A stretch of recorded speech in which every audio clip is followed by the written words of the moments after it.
Evet, Rusya yarın devlet başkanlığı seçimi için sandık başına gidiyor. Kazanmasına kesin gözüyle bakılan Rusya Devlet Başkanı Vladimir Putin ülkenin zor bir dönemden geçtiğini söyleyip tüm seçmenleri oy kullanmaya çağırdı. Birlik ve kararlılığımızın altını çizmek ve beraber ilerlemek hayati önem taşıyor. Verdiğiniz her oy değerli ve anlamlıdır. Bu nedenle oy hakkınızı kullanmanızı rica ediyorum. Rusya seçim için geri sayımda. Devlet başkanlığına yeniden aday olan Vladimir Putin sandıkların açılmasına bir gün kala video mesajda Ruslara seslendi. Seçime katılmak vatanseverliktir deyip oy vermelerini istedi. Çok açık söyleyeyim, seçime katılmak vatanseverlik duygularının tezahürüdür. Sadece oyunuzu vermekle kalmayıp iradenizi ve isteğinizi Rusya'nın daha da gelişmesindeki kişisel katılımınızla beyan edeceksiniz. Çünkü seçimler geleceğe atılmış bir adımdır.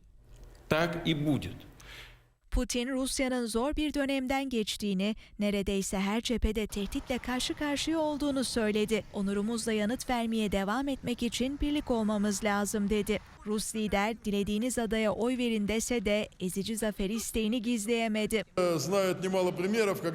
Seçimde Putin'in yanı sıra 3 aday daha var. Ancak Putin rakipsiz görülüyor. 5. zaferini kazanmasına kesin gözüyle bakılıyor.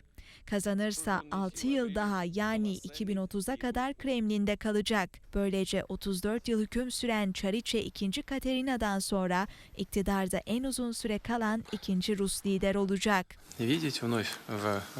Putin'in zaferi kesin görülse de Rusya-Ukrayna sınırında durum belirsiz. Seçim arifesinde Ukrayna'dan İHA saldırıları şiddetlendi. Rusya misilleme yaptı. Ukrayna sınırındaki Kursk kentinde ise ikinci kez sızma girişimi oldu. Kursk valisi sınır muhafızları ve Rus ordusunun saldırıyı püskürttüğünü açıkladı. Hollanda'da seçimden birinci çıkmıştı. Aşırı sağcı Geert Wilders başbakan olma hayalinden vazgeçti. Çünkü koalisyon ortağı bulamadı. Sonunda pes eden Wilders, şimdi değil ama ileride mutlaka Hollanda başbakanı olacağım dedi. Hollanda'da geçen yılki genel seçimlerden sürpriz zaferle çıkan aşırı sağcı politikacı Geert Wilders'in başbakanlık hayalleri suya düştü. Hükümeti kurmak için koalisyon ortağı bulamayan Wilders havlu attı. Başbakan olmayacağını kabul etti. Wilders'in koalisyon teklif ettiği 3 parti lideri de olumsuz cevap verdi. Wilders sosyal medyada paylaştığı mesajda koalisyondaki tüm partiler desteklerse başbakan olabilirim ama böyle bir durum yok deyip başbakanlık talebinden vazgeçtiğini dile getirdi. Er ya da geç Hollandalıların desteğiyle ileride mutlaka başbakan olacağını da sözlerine ekledi. Hollanda'da yıllar sonra ilk kez mecliste çoğunluğa sahip partinin lideri başbakanlık koltuğuna oturmamış olacak. Şu anda Mark Rutte liderliğindeki geçici hükümet iktidarda. Koalisyon arayışları sürüyor. Eğer hükümet kurulamazsa halk yeniden sandık başına gidebilir.